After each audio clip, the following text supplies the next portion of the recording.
Assalamu alaikum students. Today we are going to do special characteristics of cardiac muscle. We have done the skeletal muscle, smooth muscle, and now comes the cardiac muscle. And today officially we start with your cardiovascular module.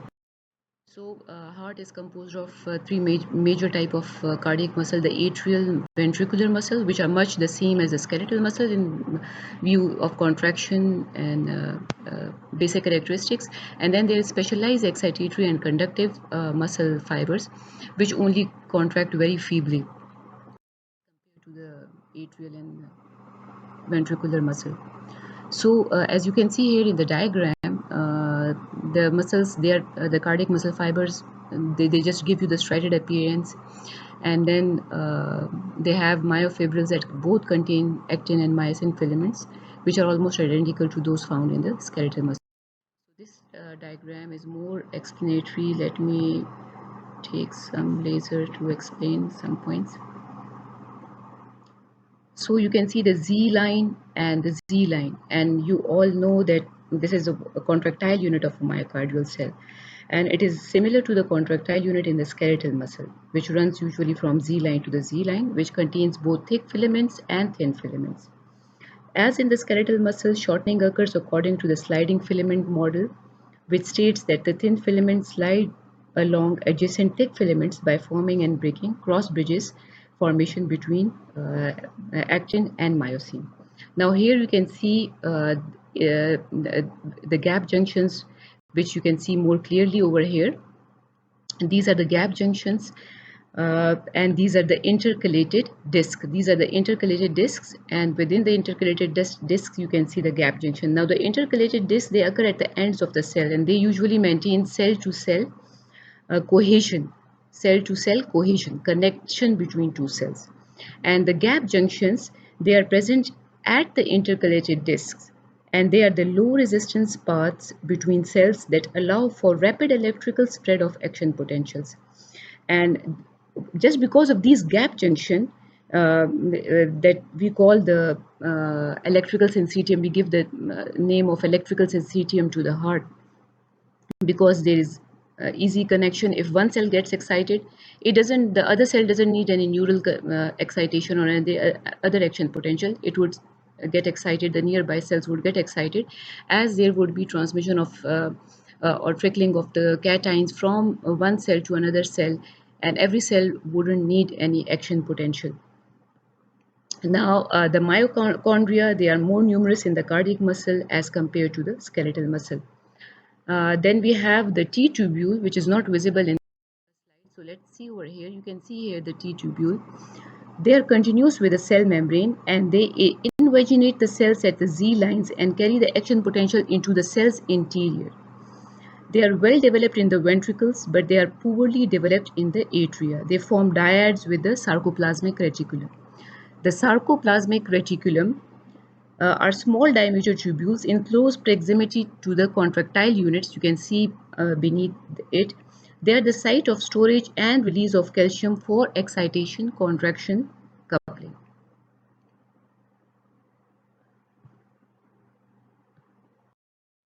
So now this is a diagram of excitation, contraction, coupling. You can see an action potential. Let me. You can see here the action potential arriving. This action potential spread across the membrane and then into the T tubules. These are the T tubules. So during the plateau of the action potential, calcium conductance is increased, and calcium enters from the cell, from the ECF, through L-type calcium channels, which are called as dihydropyridine receptors. Here, dihydropyridine receptors, they would enter into the cell through these receptors. This calcium entry triggers the release of even more calcium from here. You can see the sarcoplasmic reticulum. It would trigger the release of more calcium from the sarcoplasmic reticulum through calcium release channels, which here, as you can see in the blue, these are the calcium release channels, which are also called as ryanodine receptors. Ryanodine receptors. Now, the amount of calcium released from this sarcoplasmic reticulum depends on the amount of calcium previously that was stored in it, and on the size of the inward calcium current. how much calcium current response came during the plateau of an action potential. Now, as a result of increased calcium being released here from the sarcoplasmic reticulum, the intracellular calcium would of course increase. This calcium binds to troponin C and tropomyosin, which is moved out of the way, removing the inhibition and action inhibition of actin and myosin binding. So actin and myosin, they would bind, the thick and thin filaments slide past each other, and myocardial cell contracts. The magnitude of the tension that develops is proportional to the intracellular calcium. Decreasing the calcium, decreased force of contraction. Increasing the calcium, increased force of contraction. Now, relaxation that occurs when calcium is reaccumulated by the sarcoplasmic reticulum. For example, excess calcium which was here, it is then shunted back into the sarcoplasmic reticulum through a special type of a pump which is called as calcium ATPase pump. This pump is called as calcium ATPase pump. It would take any excess calcium, put it back into the sarcoplasmic reticulum. Then there is another process in which the calcium can also leave the cell, is through the sodium calcium channel. And this sodium calcium channel is also partly dependent upon the sodium potassium channel on its activity. For example, in certain diseases, we give different drugs to patient, either to increase the contractility, cardiac contractility, or to slow down it. So digitalis, which is usually given to increase the force of contraction of the heart. Now, looking at these channels, so it is easy for me to explain it here. You will be doing these pathologies later on, but looking at these two channels, now what does the sodium potassium, as you can see, the sodium leaves the cell and the potassium comes in the cell, and the sodium calcium channels, the calcium goes out of the cell and the sodium would enter the cell. Now in digitalis, it inhibits the activity of sodium potassium channels. If any drug inhibits the activity at this channel, what would happen? The sodium concentration within the cell would increase, of course, because sodium is not leaving the cell. So it would be accumulated inside the cell. If sodium is accumulated inside the cell, this channel, the sodium calcium channel, it won't work. And if it won't work, calcium won't leave out of the cell. This channel is dependent on the sodium gradient. So if the sodium gradient is increased inside the cell, what happened here would be that the calcium won't leave the cell because you have enough sodium inside. So calcium would be accumulated inside the cell. So the force of contraction can be increased. For example, the different sympathetic stimulation, we have discussed the different catecholamines. They act via beta 1 receptors. These receptors, how would they increase the force of contraction? They increase the inward calcium current during the cardiac action potential, and it increases the activity of calcium pump of the sarcoplasmic reticulum. Here, it would increase its activity. As a result, more calcium is accumulated by the sarcoplasmic reticulum, and thus more calcium is available for the release in subsequent beats. Now, cardiac muscle acts as a syncytium, and this division, that is the atrial syncytium and ventricular syncytium, is for a reason. Because of these two functional syncytiums, it allows the atria to contract a short time ahead of the ventricular contraction, and this is for the ventricles have enough time to fill up. These are the basic properties of a cardiac muscle, which can be divided into two: beating heart and quiescent heart. So each one of these characteristics we will be doing in the further lecture. This is just for you to memorize the basic characteristics of the heart: automaticity, rhythmicity, contractibility, excitability, conductivity, distensibility, functional syncytium, and long refractory period, extrasystole and compensatory pause.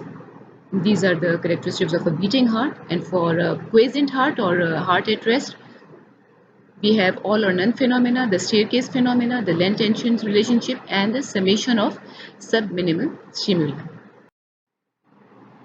Now, the properties of the cardiac muscle, the first two properties, automaticity and rhythmicity, will cover when we are doing the SA node, because these two properties lies within your SA node, the action potential within the SA node, and the, as we call it, the pacemaker of the heart, which sets a proper rhythmicity. So we'll be doing it there. So what is automaticity? It is the capability of to contract even in the absence of any neural control, and rhythmicity is that the heart contracts, the heartbeats, they are usually extremely very regular timed.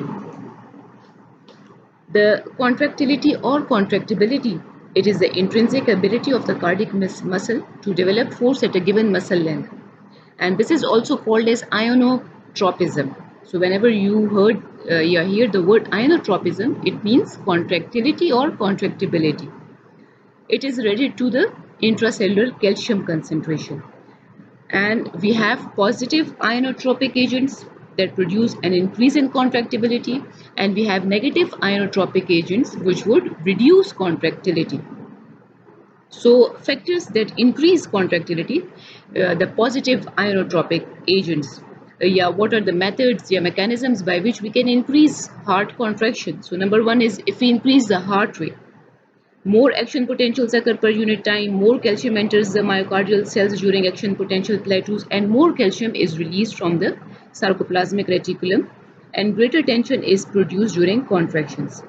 So this is one of the mechanisms by which we can increase the contractility. Now, the second mechanism is by sympathetic stimulation. The catecholamines via the beta 1 receptors, they increase the force of contraction by two mechanisms. They either increase the inward calcium current during the plateau phase of the cardiac action potential, or they increase the activity of the calcium pump of the sarcoplasmic reticulum, and as a result, more calcium is accumulated in the sarcoplasmic reticulum. More calcium would be available for the release in next subsequent contractions. So number one, increasing the heart rate. Number two, increasing the sympathetic stimulation via beta 1 receptors would increase the contractility or ionotropism. Now the third one is the cardiac glycosides or digitalis. It increases the force of contraction by inhibiting the sodium potassium ATPase in the myocardial cell, and as a result of that, there would be decreased sodium gradient, so sodium calcium exchange wouldn't be occurring, and calcium would not leave the cell, would be accumulated inside, so the amount of calcium would be increased. Now factors that decrease the contractibility, they would be called as negative ionotropism. And the negative ionotropism, we have parasympathetic stimulation, that is why the muscarinic receptor, they decrease the force of contraction by decreasing the inward calcium current during the plateau phase or during the action potential. So this covers our contractibility or contractility, the positive ionotropism, and the negative ionotropism. Now coming to the excitability, it is the ability of the cardiac muscle to initiate action potential's response to inward depolarizing current. And what does it reflect? It reflects the recovery of the channels that carry the inward currents for the upstroke of the action potential, and it changes over the course of action potential. These changes in excitability are usually described as refractory periods. And as you know, we have three types of refractory periods. We have absolute refractory period, and it reflects the time during which no action potential can be initiated. Then we have effective refractory period. It is slightly longer than the absolute refractory period, and it is the period during which the conduction, when a conducted action potential cannot be elicited. And then we have a relative refractory period, and it is the period immediately after the absolute refractory period when repolarization is almost complete. And in this period, in the relative refractory period, it is this period during which an action potential can be elicited, but more than usual inward current is usually required. Now, conductivity. Conductivity refers to the time required for excitation to spread throughout the cardiac muscle, starting from the SA node through the specialized conducting pathway through all of the heart. And this conduction velocity is fastest in the Purkinje system, and it is slowest in the AV node. Distensibility occurs due to compliance of the cardiac muscle And then you functional syncytium, by now you all know what is functional syncytium. It is due to presence of numerous gap junctions, and so one cell is dependent on the other cell. If one cell get excited, it would excite nearby cells as well.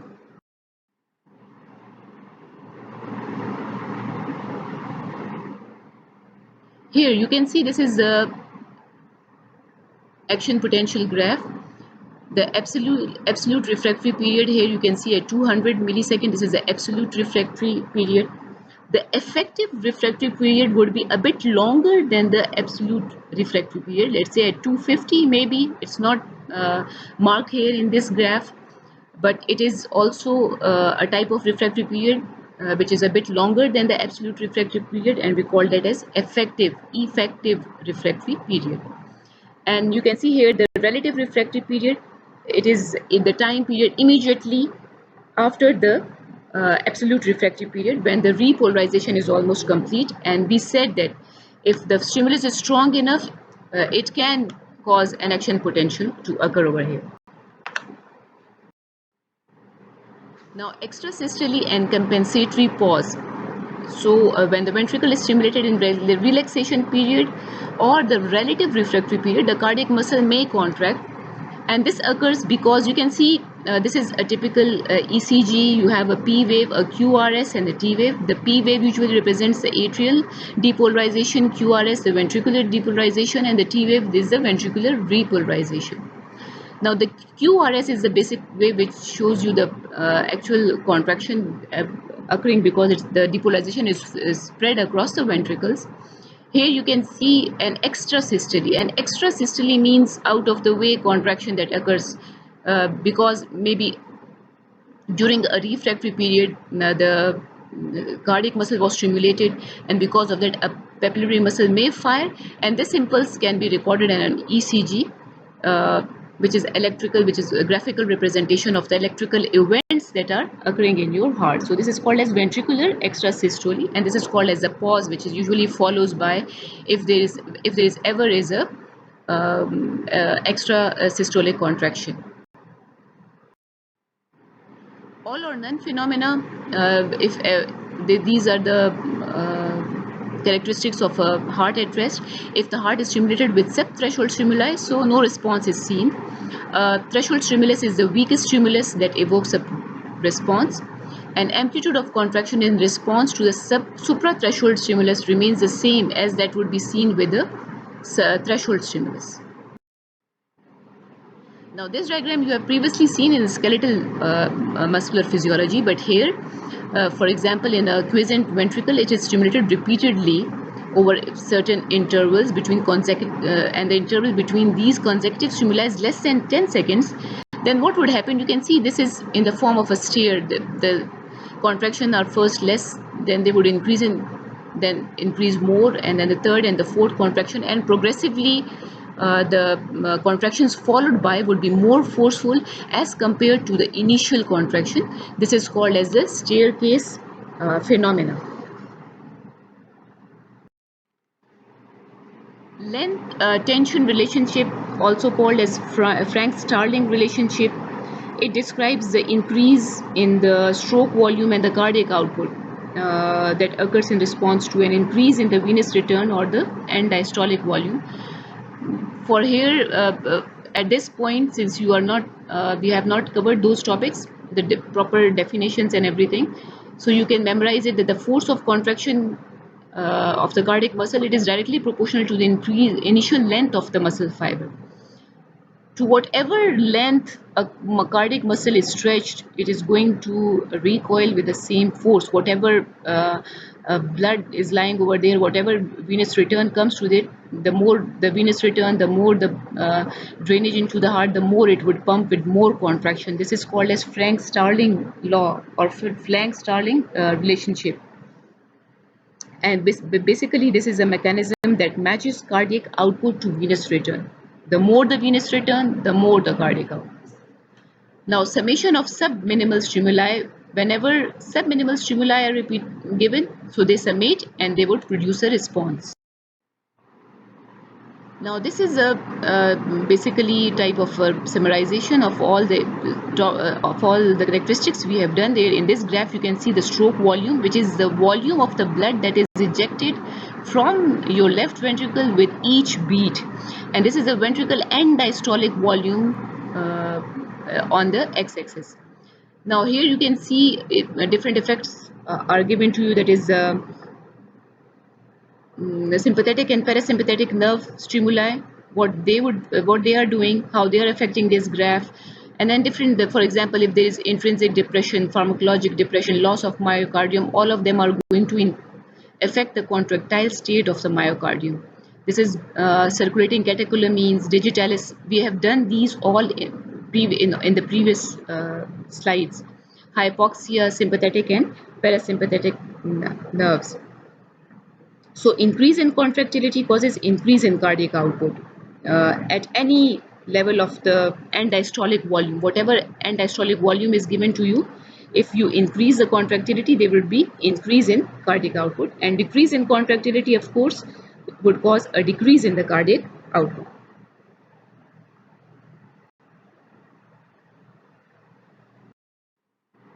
Now load velocity relationship, on an x-axis you have seen a load which is increasing from 1, 2 and 3 to 4 kg, and the velocity of contraction. So of course if you put more force or more load for the heart to contract, the velocity of the contraction would decrease proportionately. The more the load, the more the velocity of contraction would decrease. The lesser the load against which the heart has to contract, the more the velocity of the contraction. So students, these are the references from which I made this presentation. If anything is not clear at all, please you can email me or WhatsApp me, and see you in the next lecture. Take care. Allah Hafiz.